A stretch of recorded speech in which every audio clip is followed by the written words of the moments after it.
Ayun na guys, dami kong balik na parcel. Hirap. Basa pa ko ng ulan kanina, tapos biglang uminit, oy.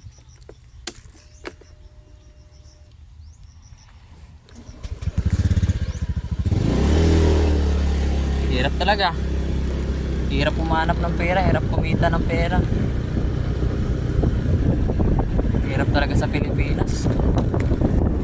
Kaya kayo mga kababataan, mag-aaral kayo ng mabuti.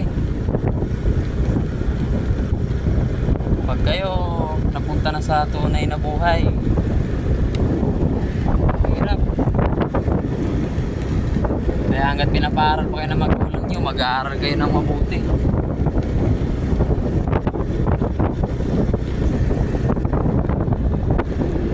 Kasi once na magkapamilya kayo, magkapamilya kayo, dito nyo malalaman ang tunay na laban ng buhay. Tangina, napakahirap.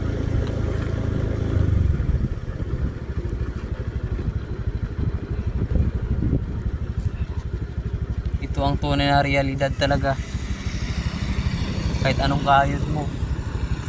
Kaya kayo mag-aaral kayo ng mabuti. Pag mag-graduate kayo, di mag-ibang bansa kayo. Huwag kayong umasa dito sa Pilipinas, mamamatay lang pamilya nyo dito. Mga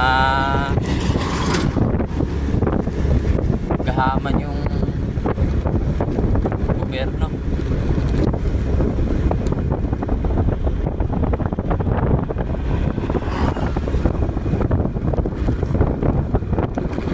Tignan nyo, agaya ko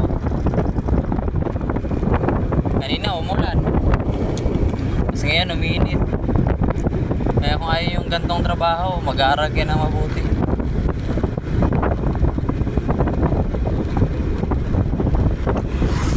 Kaya ako lang naman kayo pinapayuhan, kasi dati kasi gusto ko mag-aaral.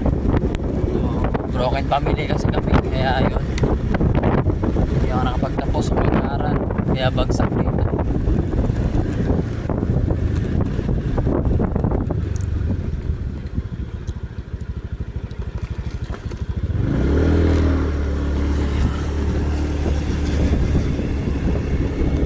Salamat na nga lang ako kasi may sarili akong motor. Nagagamit ko dito sa trabaho ko. Kaso napakahirap.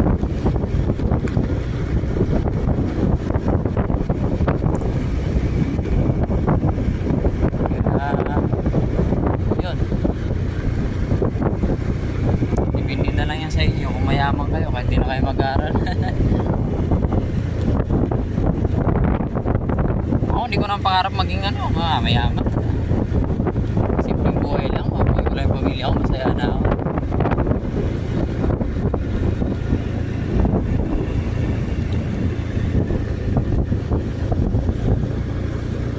Sa pagdi-deliver kasi, itong trabaho ang pinakamahirap sa totoo lang. Isang delivery rider, ulan init, papasukin mo yan. Tapos pangalawa, may stress ka lang sa mga customer mo. Gaya nito, isang may-ari lang, 4 na balik. O, diba? Magkano lang kikitain ko rito pag hindi ko ito may deliver? Wala.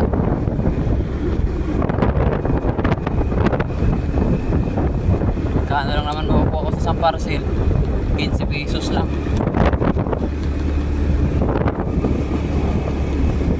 Kaya kayo mga kabataan dyan, mga brother, mag-aaral kayo na mabuti ha.